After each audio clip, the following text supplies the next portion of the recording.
दोस्तों, मेरा नाम सीमा है। घर में मेरे पापा बिल्कुल एक नॉर्मल इंसान थे। न ज़्यादा फैशन में रहना, न ज़्यादा घूमना फिरना। वहीं उनके विपरीत मेरी मम्मी बिल्कुल मेरी तरह थी, फैशनेबल और हॉट टाइप की थी। घर पर हमेशा फैशनेबल गाउन पहनना और बिल्कुल मेकअप में रहना। मेरी मम्मी को मेरी तरह ही महंगे सामानों का शौक़ रहता था। जब मैं स्कूल में थी तब मेरे पापा के ऑफिस में उनके नए बॉस आए थे। एक दिन पापा उन्हें घर पर खाने के लिए लेकर आए। वे मेरे पापा के ही उम्र के थे। उनका नाम सुरेश था। उनके साथ हमारी फैमिली का मेल-जोल बढ़ता चला गया और सुरेश आए दिन मेरे घर आते थे। मैं उन्हें सुरेश अंकल कहकर बुलाती थी।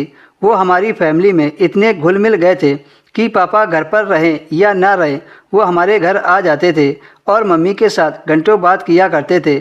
सुरेश अंकल हमेशा हमारे लिए कुछ न कुछ गिफ्ट लाते रहते थे, जो कि मुझे काफ़ी ज़्यादा पसंद आते थे।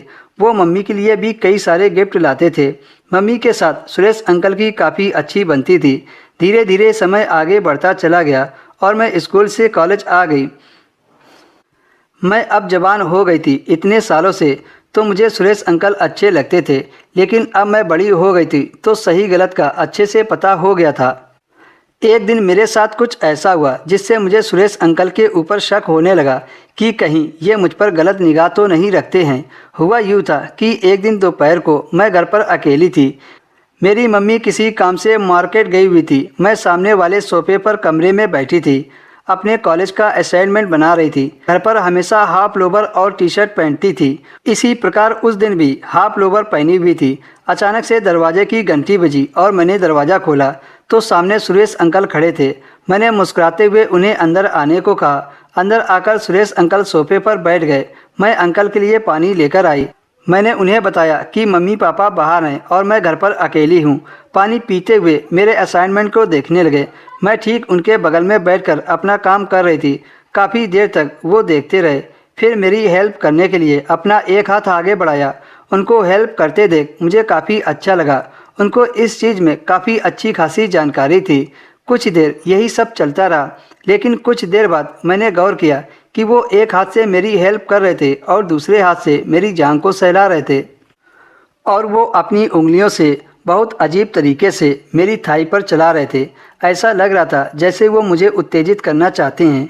यह सब मुझे बहुत गंदा लग रहा था, लेकिन मैं कुछ बोल नहीं पा रही थी।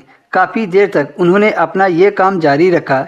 यह बिल्कुल भी नॉर्मल नहीं था, क्योंकि सुरेश अंकल ने कभी भी मेरे साथ ऐसा नहीं किया था। उनके छूने से ही पता चल रहा था कि उनकी मानसिकता सही नहीं है। कुछ देर में काम खत्म हो गया और मैं वहाँ से हट गई। तभी अंकल ने मुझे पीछे से पकड़कर अपने ऊपर खींच लिया और फिर मेरे साथ ज़बरदस्ती करने लगे। पहले तो मैं मना कर रही थी, पर मर्द की छुअन से जब मुझे मज़ा आने लगा तो मैंने अपना शरीर ढीला छोड़ दिया। मौका को देखते ही अंकल ने मुझे सोफे पर लिटा दिया और एक एक करके सारे कपड़े निकलकर फर्श पर आ गए और मुझे नीचे लिटाकर खुद मेरे ऊपर आ गए। अब मैं भी अंकल का साथ देने लगी। मम्मी के आने से पहले ही पहले अंकल ने अपना काम खत्म कर लिया और जल्दी जल्दी कपड़े डालकर सोफे पर बैठकर बातें करने लगे। कुछ ही देर बाद मम्मी आ गई थी, पर मम्मी को कुछ पता नहीं चला